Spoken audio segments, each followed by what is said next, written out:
Good morning. Welcome to Market Monday. Well, they say there's always a bull market somewhere, right?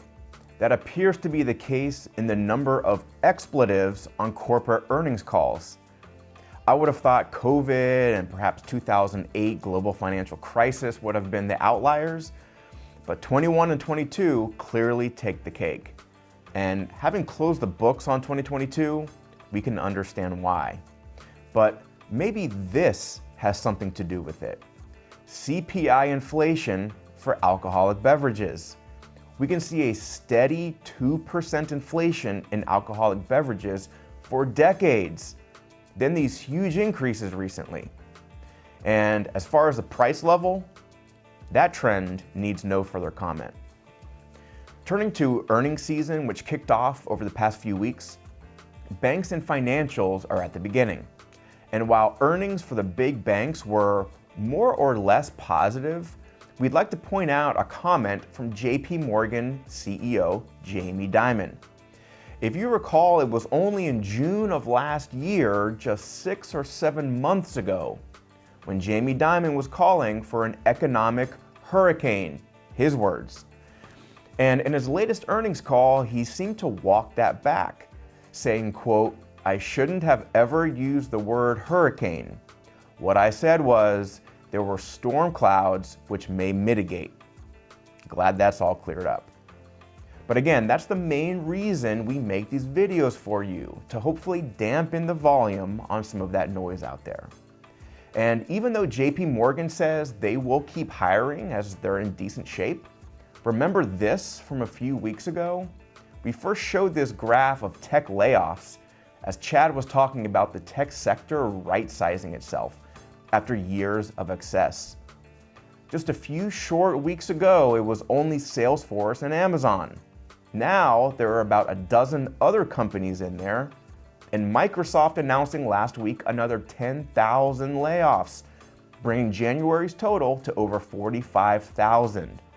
And we're only 3/4 through the month. Turning to the economy, last week we got two main readings: the Producer Price Index, or PPI, which is a broad measure of wholesale prices. Remember last week we were talking about small businesses having easing pricing pressure? And what went hand in hand with lower pricing pressure? Plans to raise prices. Well, here's PPI in blue, and again, stripping out food and energy, called core, in orange, through December. That same familiar shape. Still at elevated levels, no doubt, over the past 10 to 12 years, but coming off that boil of 21 and 22. This would contribute to that familiar disinflation story, where we still have year-over-year price increases, but at a slower pace. Trend is definitely heading in the right direction. And here's another way to look at the same data, zoomed in.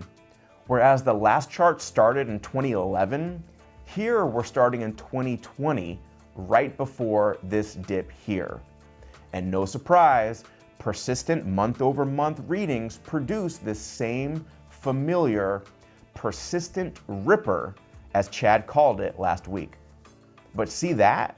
The most recent reading in December shows the sharpest decline since the economy shut down during COVID. This probably has something to do with it.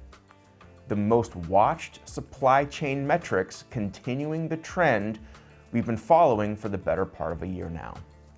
We also got December retail sales last week. Why is retail sales important? The almighty consumer, supporting about 70% of our economy. Slowing retail sales is often thought of as contributing to a slowing economy. And the month-over-month data for December did slow. What were the major contributors to that decline? This big one here, that's gas stations. Lower gas prices, anyone? This dark blue one here, we've been talking about this for 6 months now. Motor vehicles and parts. Anyone upset by that? And then here in yellow, non-store retailers, basically e-commerce. which could indicate either lower prices and the inflation decline spreading to other sectors of the economy, or that consumers are just spending less online. Looking at retail sales another way, here's the actual level of retail sales. The year-over-year or month-over-month change can sometimes be tricky to show us the full picture. So here's the actual level in millions. So this 200,000, for example, is actually $200 billion of retail sales. We see a pretty normal trend prior to COVID. Then we know the story, producing these wild year-over-year change metrics, both up and down. But despite the recent decline in retail sales, mainly from gas stations and autos, as I just mentioned, which I think are welcome signs for consumers, we're still 7% above the pre-COVID trend.